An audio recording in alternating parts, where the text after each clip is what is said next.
Wherever you go, whatever you do, throw a little at it. Omax, Vest and Briefs. நெல்லை அரசு பொது மருத்துவமனையில் லஞ்சம் பெறப்படுவதாக வெளியான புகார் குறித்து தமிழ் ஜனம் தொலைக்காட்சியில் செய்திகள் வெளியிடப்பட்டதன் எதிரொலியாக பிரத்யேக குழு அமைக்கப்பட்டு முதற்கட்ட விசாரணை தொடங்கப்பட்டுள்ளது. இது தொடர்பான கூடுதல் தகவல்களை செய்தியாளர் சரவணன் வழங்க கேட்கலாம். சரவணன், இந்த செய்தி குறித்து விரிவான தகவலை பகிருங்கள். வணக்கம் பராசக்தி.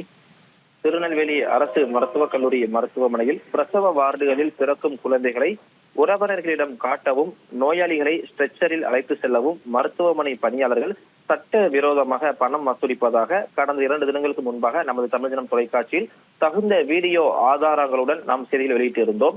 அதன் தொடர்ச்சியாக தற்பொழுது இந்த புகார் குறித்து விசாரிப்பதற்காக கல்லூரியின் முதல்வர் டீன் தலைமையில் 4 மருத்துவ பணியாளர்கள் அமைக்கப்பட்டு இந்த விசாரணை தற்போது தொடங்கி இருக்கிறது.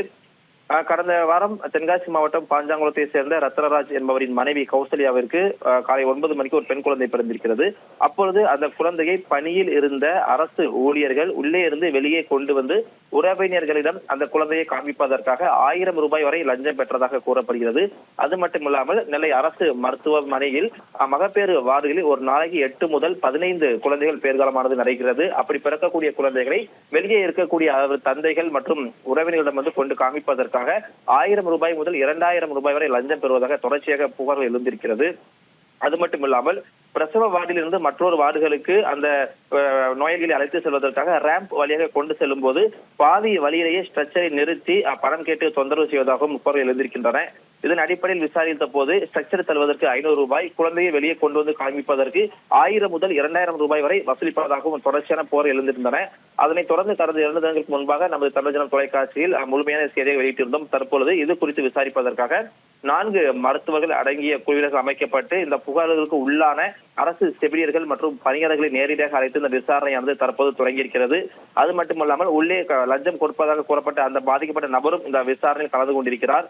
ஒரு நாளைக்கு 10 முதல் 20 குழந்தைகள் பிறக்கக்கூடிய இந்த மருத்துவமனையில் ஒவ்வொரு குடும்பத்திடமிருந்தும் இவ்வாறு ஆயிரக்கணக்கில் பணம் பறிக்கப்படுவது அரசு மருத்துவமனையின் நம்பிக்கையை சிதைப்பதாகவே கருதப்படுகிறது. சிசிடிவி கேமரா இல்லாத இடங்களை திட்டமிட்டு தேர்வு செய்து அந்த இடத்திற்கு நோயாளிகளின் உறவினர்களை அழைத்து சென்று அங்கு வைத்து பணம் பெறப்படுவதாக குற்றச்சாட்டு எழுந்திருக்கிறது.